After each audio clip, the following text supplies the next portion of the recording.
My channel. ఇక పద్మావతి, విక్కీ పక్కన కూర్చొని నన్ను గాని ఇబ్బంది పెట్టారంటే కొట్టుతా, గీరుతా, రక్కుతా, నాతో జాగ్రత్తగా ఉండండి అని చెప్పేసి లేచి వెళ్ళిపోబోతూ ఉంటే ఇక విక్కీ పద్మావతి చెయ్యి పట్టుకొని, చిట్టి నాకు తెలిసిపోయింది చిట్టి, నువ్వే నా చిట్టివని, నేను నీకోసం ఎన్ని రోజులు వెయిట్ చేశానో తెలుసా అని చెప్పేసి అంటూ ఉంటే పద్మావతి షాక్ అవుతుంది.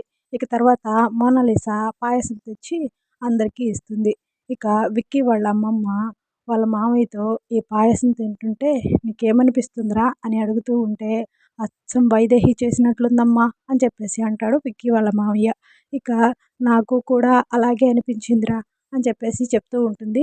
ఇంతలో విక్కీ వాళ్ళ అమ్మ అక్కడికి వచ్చి ఈ పాయసం చేసింది మోనాలిసా కాదు అని చెప్పేసి అంటూ ఉంటే ఇంకెవరు అని వాళ్ళు అడుగుతారు. పద్మ అని చెప్పేసి పద్మావతిని పిలుస్తుంది. ఇక పద్మావతి చేసిందని తెలిసి వాళ్ళంతా షాక్ అవుతారు.